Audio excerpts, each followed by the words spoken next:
bitches? What's up, party people? Let's dive into what you have for me today because I know you got something good. I do. So, I'm going to read you a little excerpt that I found in the Los Angeles Times about this case. And from there, we will see if you can decide what it is I'm doing. You're not going to be able to, but we'll see. You So, never know. I'm kind of smart, kind of, the sometimes. Los Angeles Times said, her smile shines from an old photograph, offering a glimpse into a beautiful world of a young woman on the cusp of adulthood. But darkness lurks at the edge of the portrait. That's it. That's it. That's your clue. Um, Phone a friend? fuck. I was gonna could I? Yeah, my friends won't know either. All right. I lost the million. Sorry. All right. So the case that I have today is a true crime. I'm sorry, everyone that was hoping for a cryptid. Nah. I am going to bring you guys the story of Georgette Bauerdorf. She was a young socialite. She was an aspiring actress. And there's a dark, bloody link to her and the Black Dahlia. You asshole! You didn't warn me. You told me you were doing this. You didn't warn me it was today. Yes! Yes! So in 1944 was when Georgette was murdered and raped in the dead of the night. Mhm. The most unsettling part of the story, could it be the medical wrap stuffed down her throat to suffocate her? Or the fact that Georgette's murder remains unsolved for over the past 70 years? Wow. Georgette Yeah. was born to an oil tycoon in New York City in 1924. I love the 20s. Like, at any time period, I would go back to the 20s or 30s. I would live in that time. I feel like that's my time. But totally going Oh, off course here. well. No, no. Yeah, you could be the wealthy wife of a oil tycoon and you But could be Georgette could be jet my daughter. setting Yeah. or your neighbor. Or my neighbor. Either one. So obviously, Georgette lived the life of privilege. Her and her older sister attended a school in Long Island. And when their mother died in 1935, their father moved them to California. Hmm. Okay. This is where Georgette learned about stardom and Hollywood and all of that. She was enrolled in the same school as Shirley Temple and Marna Loy. Okay, Shirley Temple, I definitely know, but um what did you say, Marno Loy? Yeah. What She was oh another child actress. I had to Google her, but I'm like I all over recognized her as that. soon as I saw a picture, but I wouldn't have been able to say that's who it was. Georgette graduated high school in 1941 and moved to West Hollywood. Her goal was to become an actress. So Go figure. during this time, there is a thing called the Hollywood Canteen, and it is like it's a bar and a dance club and everything, but it's only for military. Okay, that makes sense. Canteen. So this place, they had women that were worked there as waitresses, and they were paid to dance with the military men, and some of them were probably escort type women, and famous people, Hollywood stars, volunteered there to be bartenders and perform shows, and so this was the place to be. So she was really excited that she was able to work there because she was working with Hollywood stars and she was able to meet them and maybe get her name out. It makes sense. Get your dance card punched. Right, right. I think that's So, how they got paid. I think they got paid, if I could be wrong, but I think they got paid per dance. So every time they went to dance, they'd either get like a signature or like literally a yeah, punch. And then they got paid at the end of the night right. for a I think so too. dance card. And Yeah. well, if they were like one of the women that were supposed to dance with them, but there was other jobs too. Like I'm sure the movie stars didn't clean toilets, so it's Oh probably God, something no. that like someone paid did. But Okay, now with you being military, former military, could you imagine just think of any Hollywood star you would have loved to had pour you a drink at that or had danced with you at that? right, that would be awesome. I mean, but I've met quite a few. Met Tom Cruise. I've met the cast of like the entire cast of Red Dawn. They did the premiere on the base of Red Dawn. Damn. I, I've only met a couple. I met So, Penny from Big Bang. Penny, I Penny. can't even think of her real name. She's always going to be Penny. I can see it in my mind, but so Okay, sorry, Penny. We're leaving you alone. sorry, Penny. So what we know about the day before Georgette's death is that she worked at the canteen. She got cashed a $175 check, which in this time is a lot of money. I started to say this is the 40s, right? Yeah. Yeah. Oh, she was living big. She immediately went and purchased an airline ticket to El Paso, Texas for $90 because she was going to visit her boyfriend who was in the Army. His name was Private Jerome Brown. Okay. Okay. And then I guess this would have technically been the day, like she got off work the night before. And so this is the day that she died. Okay. Then she goes to work that night. Um, what exactly happened on the night that she was murdered still remains a mystery. There's plenty of theories and everything, but obviously it's the 40s and policing was not very good. No, unfortunately, Georgette was a at work lot. at the canteen where she had the job of junior hostess, which meant she danced and accommodated the servicemen. By Okay. all accounts, nothing seemed out of the ordinary that night. Georgette left work at the canteen around 11:15. She drove home with her sister in her sister's car, Hmm. right? Her and her sister shared a car, but her sister didn't necessarily live with her, so I'm assuming that she dropped her sister off and then went to her house with the car. But I couldn't find anywhere specifically that said that's what happened.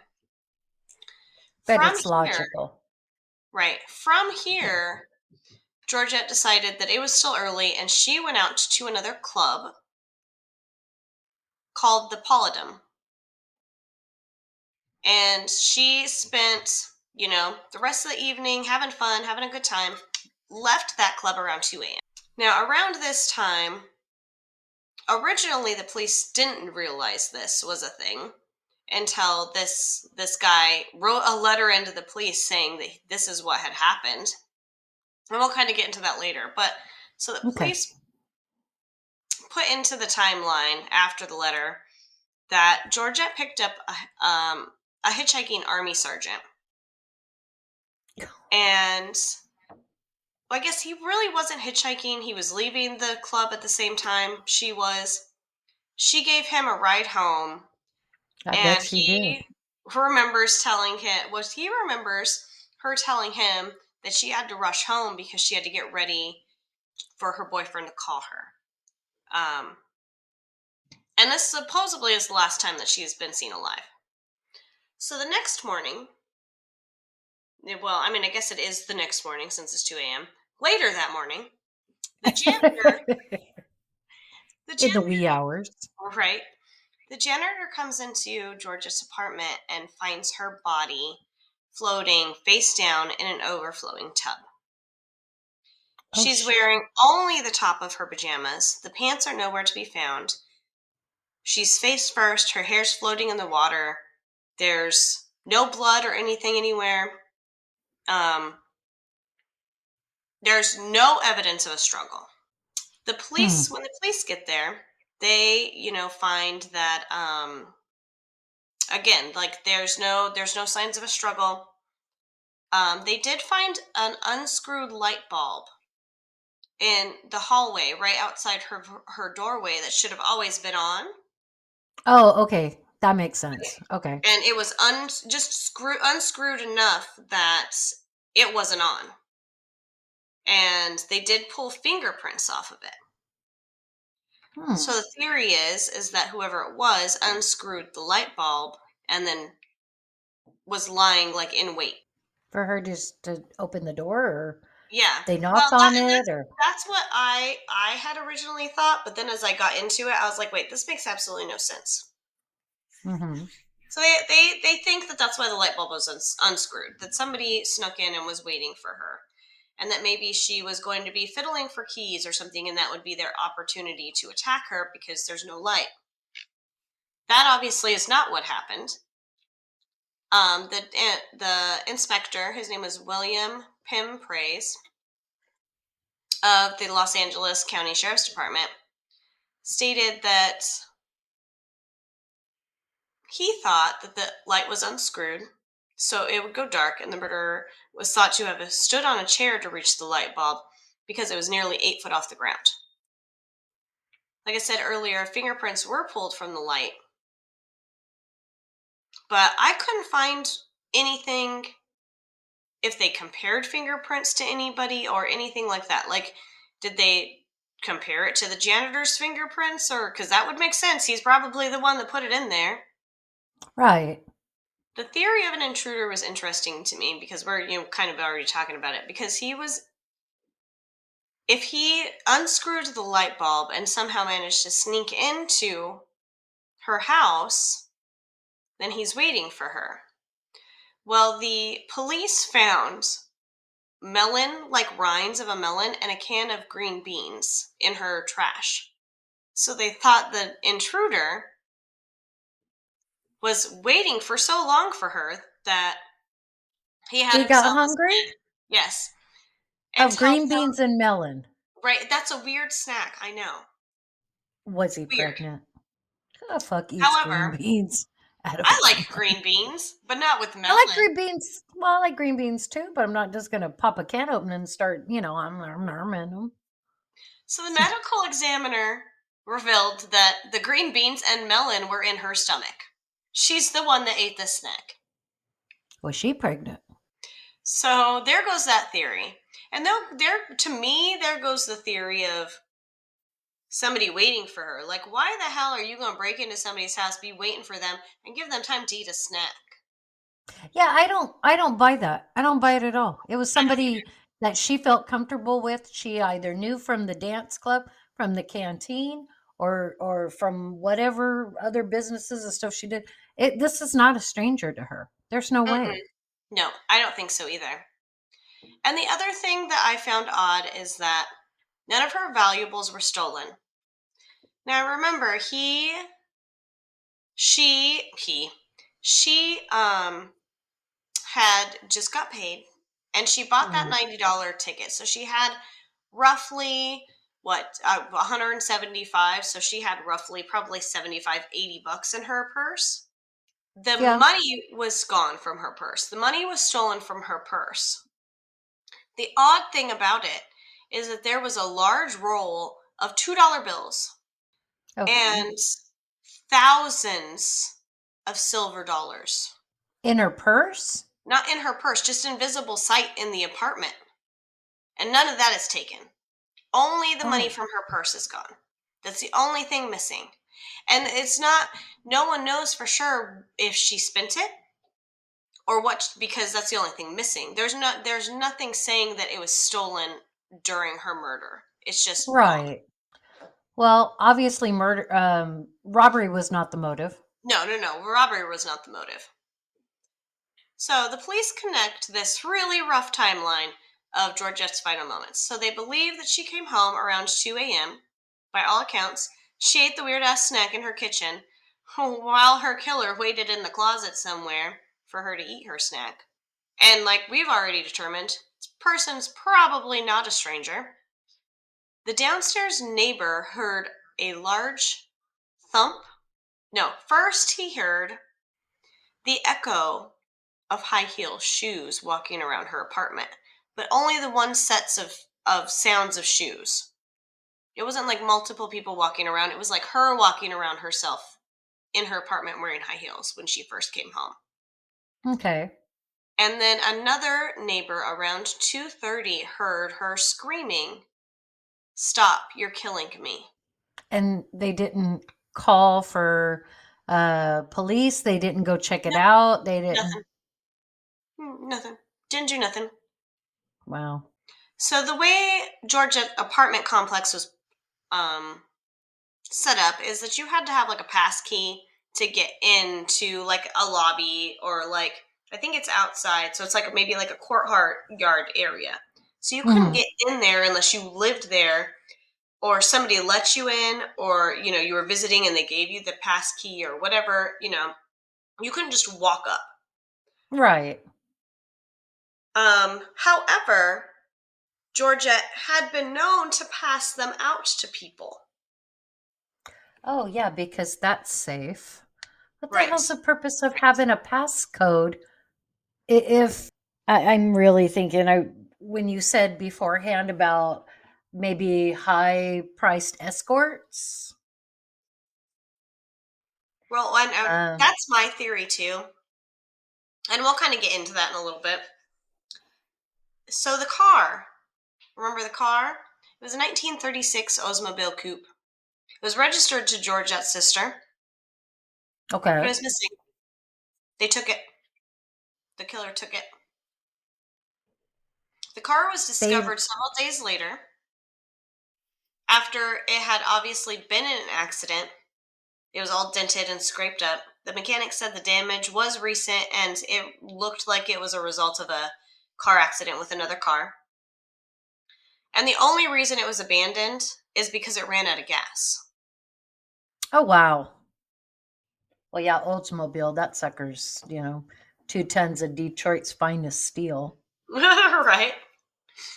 So the examination of her autopsy was done by a Los Angeles County surgeon by the name of Frank R. Webb. He found bruises, scrapes, and evidence that determined she'd been raped. The knuckles on Georgette's right hand was smashed and bruised like she was punching something. Hmm. There was a large bruise on the right side of her head and another one on her abdomen that were the same shape and the right size as fists. So this person just beat the hell out of her and then raped her and then drowned her in the bathtub. hmm She had a piece of medical grade bandage stuffed down her throat to the point where it wasn't even noticed until the doctor, the surgeon, cut her open for her autopsy and he found it. It was so far down her throat. That's a calling card. And that was her cause of death. She essentially choked on it. And this isn't like, recent times or even modern times where you can go down to Walgreens or CVS or anywhere hmm and at Walmart and pick up a roll of well, pick up medical supplies. You couldn't do it then. You Well, had to and have it's funny that you bring that up because this specific type of bandage was only found then in either hospitals, emergency rooms, or in military trauma kits.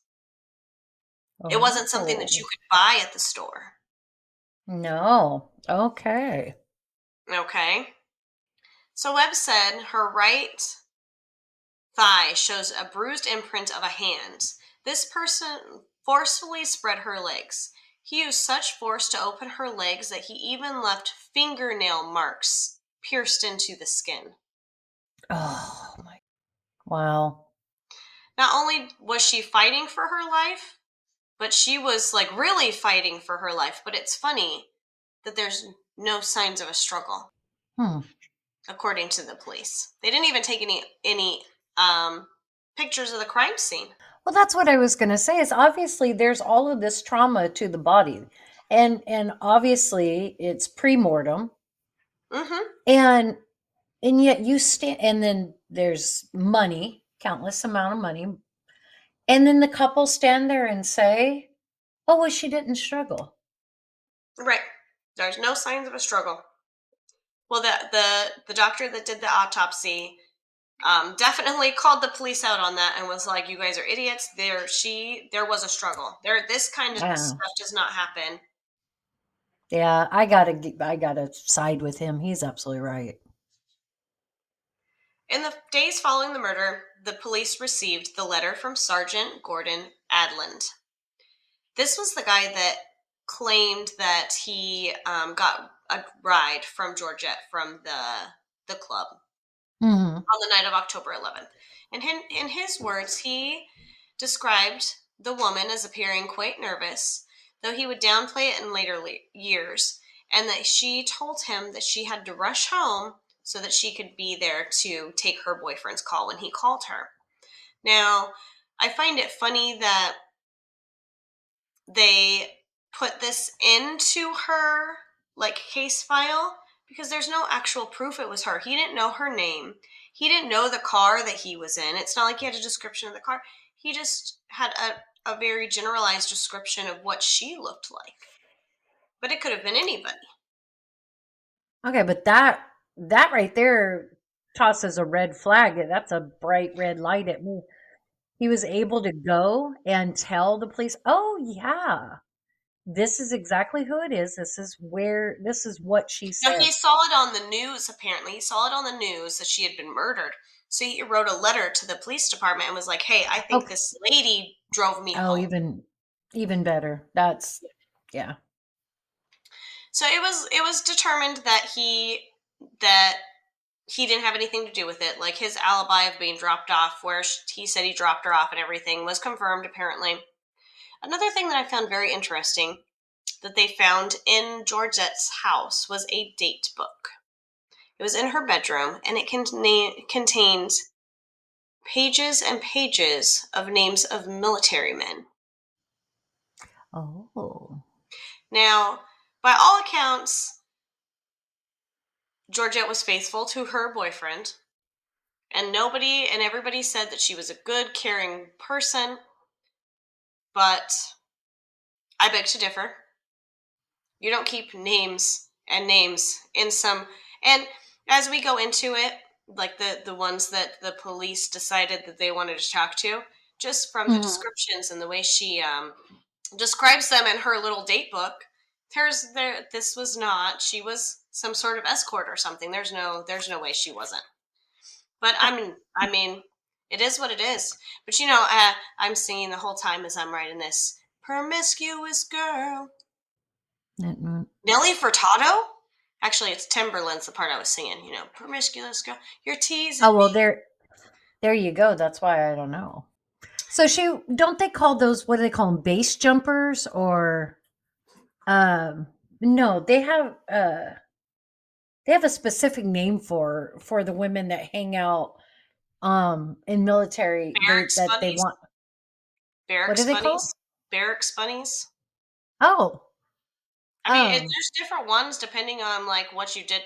So barracks bunnies is probably pretty common across all branches. They used to call the girls that used to hang around us since we were sailors. They used to call them squid mattresses. how do you have dignity?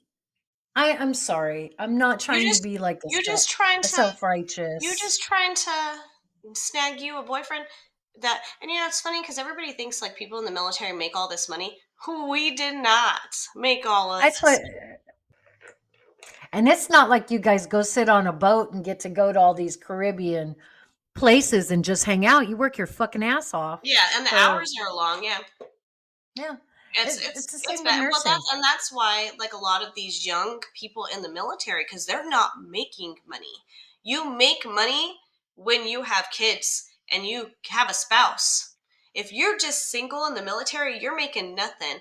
They would go get married and start popping out the babies, because the more family you have moving around with you in the military brings up your pay significantly. It almost triples it.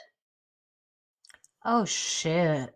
Because then you start getting the housing allowance, you start getting family separation, you start getting all of these other stuff because you have a family and kids at home. So that's why like all these women are coming around, because all these men, they're looking for that, they're wanting that. It's not, they don't care who they're marrying, they just want that money. You know what that sounds like? Welfare. It does. How welfare used to be is you always knew which families were on welfare because there would be one kid in your class with 10 siblings in all the grades lower, and mama would be single, and every one of them babies had a different daddy. Mm-hmm. sounds And sounds about right. and mama was bringing home $2,000 government checks in the 90s. Right. So obviously, because of this little black book Georgette has, Georgette's my girl, by the way. I want a little black book. I want a little black dress. I have a little black. I Be- can wear my little black dress while I'm filling out my little black book. I bet she had a little black dress. I bet that's what she was wearing that night. She was wearing a little black dress. Go or a Georgette. little red one. Or a Oh little yeah. red one. So back on topic. This poor woman has been murdered, raped, and murdered, and we're talking about that she probably had a red dress on that night. This is what women do. This is what we do, guys. We go, it's terrible that she got killed, but did you see that dress? Mm-hmm. Either you like it or you think she was a whore because she wore it. Now Georgette's never a whore. Anyways, so the army Whores gets don't get involved, paid. right? So the army gets involved in the investigation, because now there's like hundreds of military people now involved as suspects. And so I pulled so I went through and I found the entries in her little black book that the police investigated and looked into. The Okay. first one was a man that Georgette had been dating. In the little black book, she gives a description of them, including their size and like their height. Known in her little black book as a very handsome man, large in size, standing a full 6 foot 4 inches tall. This mystery soldier, apparently, according to all of Georgette's friends, was completely infatuated with her. He started Hmm. stalking her. He started showing up, trying to take her on dates, bringing her flowers and gifts and all of this kind of stuff. And she was like, I'm just not interested. And just started avoiding him. The police eventually are able to track down this man. His name is Jack Anderson Wilson, or also known as Arnold Smith, which is how he was in her book. Arnold Smith. Arnold Smith. Is that kind of like a code? Would it be kind of like John Doe? I don't know if that's just like a fake name that he gave her or what. Yeah. Wilson, they actually were able to track him down because he was arrested right after that for sexual offenses, and her friends were like, "Oh, that's the guy. That's the guy that's been stalking her." And apparently, he had a pretty long Oh. rap sheet of like drug and disorderlies and a bunch of like sexual assaults and things like that. So he was not a very good man. And he was still active duty or he Yep. Oh Yep. god. He was in the army. I think it was the army. There was another entry that she described this particular soldier as swarthy. In her book, it says the gorgeous, swarthy, or dark skinned lover. So she was interracial. So not only is she promiscuous, she is indulging in interracial lovers and has stalkers way back before any of this stuff was even talked about. Hmm. It wasn't And even done. nope. And this guy, she writes about in her book that at the canteen, he would cut in and take over dances she was having with other men and stuff like that. And it happened, and they had a confrontation the night she was murdered. So they check into this and actually found him at the canteen. Um, his name was Corporal Cosmo Velope or Velope. He turned himself in, or I guess he didn't turn himself in, but he went willingly with the police in and answered all their questions.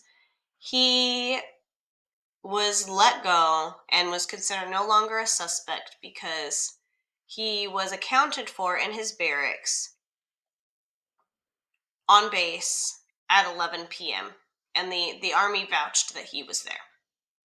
Okay. And it's not like you can just get up and walk out. Yeah, I mean it's pretty hard to do. Like they're going to see you leaving essentially. That's it. So, And probably question you. right, exactly. Especially it sounded like they had some sort of lockdown or curfew or something going on the base that started at 11, so it was pretty much a guarantee that if he was seen out walking around or trying to leave, it would have been like, yo, you need to go back to bed kind of thing. Hmm. So another thing that I found interesting was that the police found a bunch of letters thanking her for her hospitality from many servicemen. Oh. Yeah, I bet hospitality. In these letters, they talked about how she would let them stay when they had nowhere else to go, how she would pay for their dinners, pay for their bar tabs, how she would drive them around, all kinds of stuff like that. So what the fuck? Who's the escort? Okay, she's paying for these guys and they're servicing her or she's servicing them. I don't know.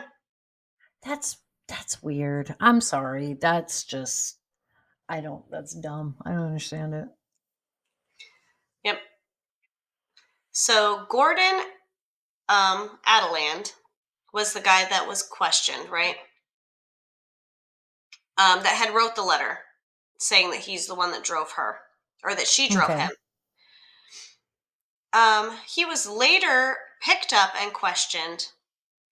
They took his testimony, they took his statement, and then never followed back up with him.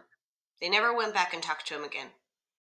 So around this time is when Georgette's body has been shipped back to New York, where she was put to rest in a family-owned plot in Long Island. Okay. Is the kind of getting to the good stuff. Oh, I So, like when we get into the good stuff. so Georgette there isn't much on her case. It wasn't highly publicized. I never even heard about it. No, I've never heard of her. And my index is usually pretty long, pretty good.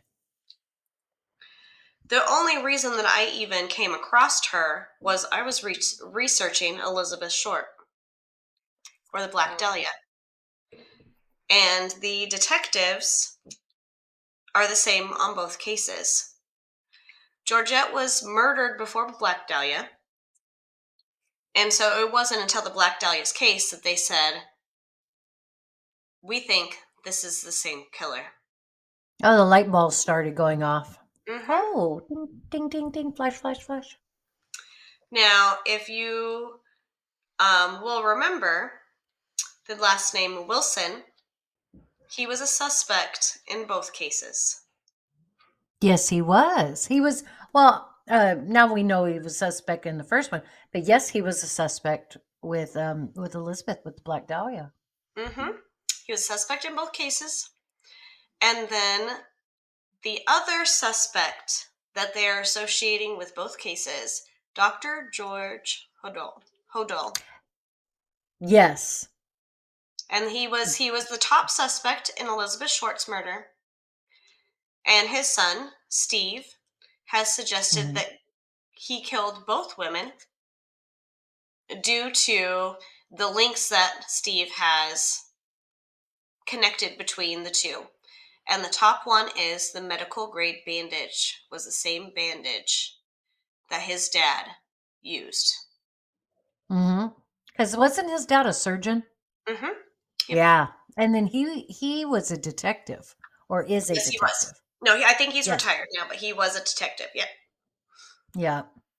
So both of these murders remain mystery to this day. 70 years from the fateful night, there's little chance that Georgette's death will ever be solved. Now, you, my gorgeous ghouls, are going to have to stay tuned for part 2, where I dive into Elizabeth Short's murder and explain to you why the police, and specifically the surgeon's son, think that this case and the murder of the Black Dahlia are connected. Now, isn't that just like a gorgeous goddess to leave you hanging? Oh, Oh, yeah. I forgot an important part. Oh, well, tell us, please. I have a teaser, even though I've probably said too much about the next episode, but I do have a teaser, which I didn't know happens until now. And Okay. now you're going to Okay. know. In both Georgette and Elizabeth's cases, the media received almost identical notes of the killer provoking the police and filling the letters with his arrogance of how great of a murderer he was. Well, it's obvious they have no idea even 70 years later who he is. But have you ever heard of the media getting a note about Black Dahlia and somebody claiming to have killed her? Um, I want to say yes. That I do remember something like that because I started trying to place it with the zodiac Mm-hmm. because they even said at one time he may have been a subject. Um, but I'm not gonna like 100% put my stamp on it and say yes, I did. But it does sound very familiar. Yeah, Elizabeth and Georgette. There was letters sent to the media for both of them. And now party people don't run out and investigate the Black Dahlia. Just hold on with us. In the very next Next episode week, after, yep, we we've will already done the let you research know. for you. Yeah. And you know how I always say, you may have heard the story, but you ain't heard it the way we tell it. Mm-hmm. You know we can come up with some crazy shit you never heard before. Exactly. And for those of you guys that are just being acquainted with the Black Dahlia, you're in for a really, really good true crime treat. Mm-hmm. So catch us on the flip side when we unearth the Black Dahlia. Bye. Goodbye.